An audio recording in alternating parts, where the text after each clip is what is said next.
ధన్యవాదः. ఈరోజు 14వ శ్లోకం బచ్చయ గోవిందం. జటిలో ముండే లుంచితకేశః కాషాయాంబర బహుకృతవేషః పశ్యన్నపి చ న పశ్యతి మూఢః హ్యుదరనిమిత్తం బహుకృతవేషః.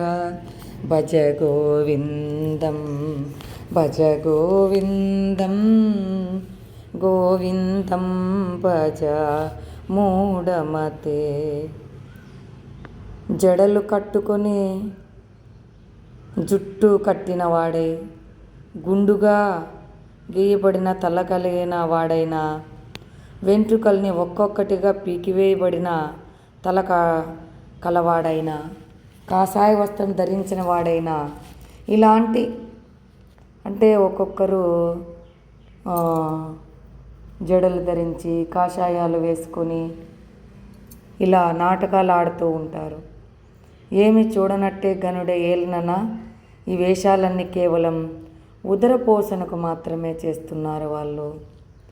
ఈ శ్లోకాన్ని పద్మపాదాచార్యులు శంకరాచార్యుల యొక్క గురువు రాశాడు. సన్యాసాశ్రమం అతి పవిత్రమైనది, అటువంటి గొప్పదైనటువంటి ఆ చరమదశగా గౌరవించబడినట్టిది ఆ సన్యాసాశ్రమం. సన్యాసులకు సమాజంలో గౌరవము, ప్రేమ, ఆదర, అభిమానాలు, ఆతిథ్యాలు లభిస్తాయి. వారు లోక కళ్యాణం గురించి పాటుపడేవాళ్ళు. ఆ కాలంలో మహాత్ములుగా పరిగణింపబడేవాళ్ళు.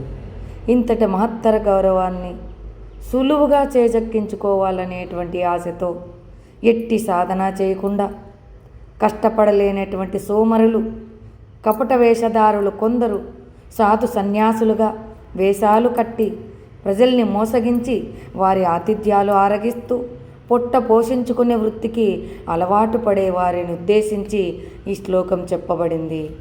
ఇలాంటి వారు పవిత్రమైన సన్యాసాశ్రమానికి ఎంత కలంకాన్ని తెచ్చిపెడుతున్నారో తెలుసా? చూడండి ఎంత బాధపడుతున్నాడు అనే ఆవేదనతో చెప్పబడింది.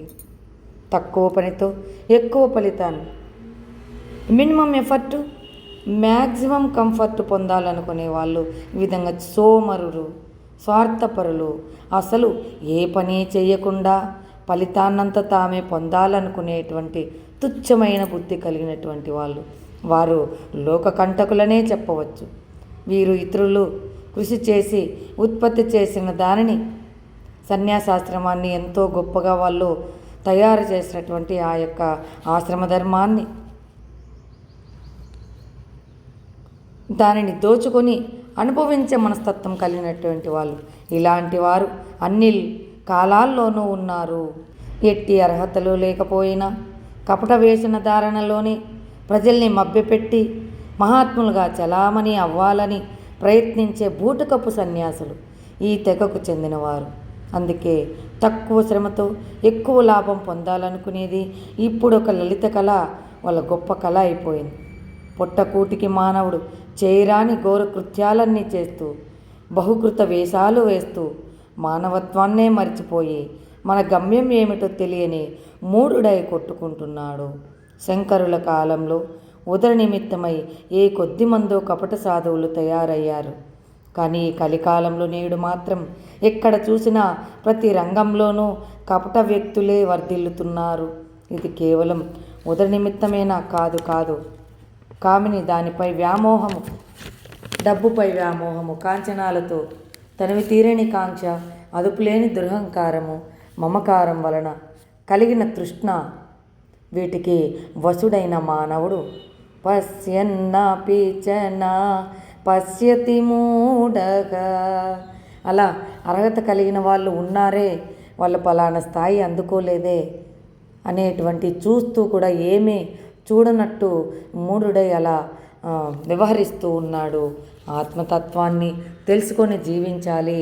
ఇలా కనుక సోమరితనంగా, అహంకారంతో పదవులకి, డబ్బులకి, మర్యాదలకి లొంగిపోయి ఇలా చేస్తున్నాడు, చెయ్యకూడదని ఆవేదనతో ఇలా మనకు అందించాడు. శ్రీమాత్రే నమః. ధన్యవాదः.